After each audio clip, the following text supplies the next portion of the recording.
House deliberations on the proposed Bangsamoro Basic Law may resume early next month. The House Ad Hoc Committee on the BBL is eyeing April 6 for the resumption of debates on the measure. Freddie Abando reports.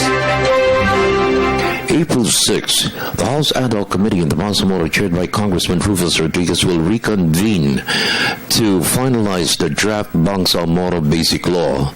However, some members may be on leave due to the Holy Week break. The President may call for a special session.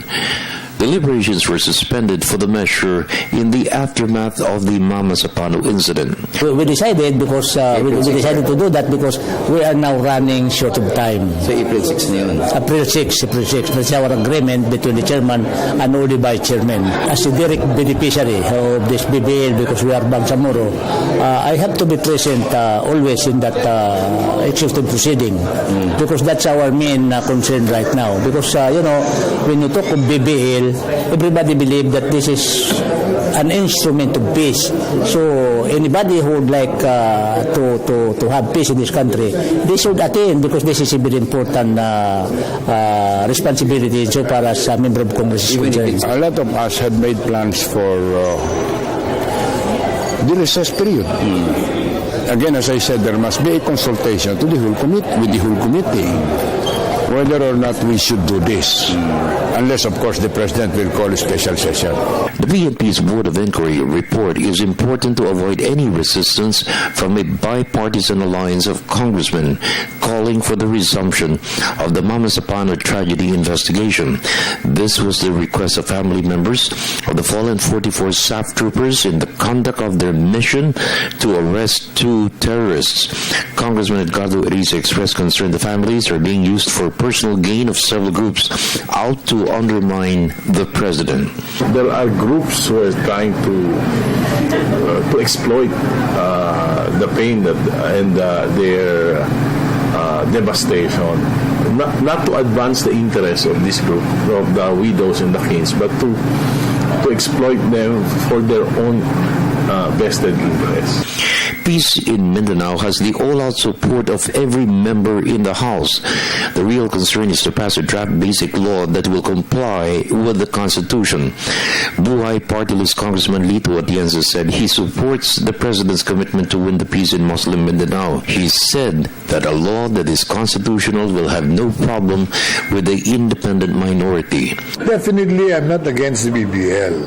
I am one who really worked very hard to work with the Muslim communities in Manila when I was mayor. Testigo dyan ang ating mga kapatid na Muslim sa Manila. I've always considered taking good care of their interests so that they can trade very freely in Manila. They can do business. Hindi sila ginugulo na sino mang bureaucrat para makapaghanap buhay sila ng maayos. So far, the Ad Hoc Committee has completed a review of 90 pages in the draft law. Unresolved provisions which could be challenged before the Supreme Court is the creation of the constitutional offices to include civil service, audit, COMELEC, human rights, and the Ombudsman. Ad Hoc Committee member Congressman Henry Waminal proposed an amendment wherein the said bodies will be considered as regional offices of the constitutional bodies. The Commission on Audit remains still to be the external auditor of the Bangsamoro government, which is the mandate of the COA as provided for under the Constitution. So I believe replacing that in that manner would already some sort of answer the allegation of constitutional infirmities.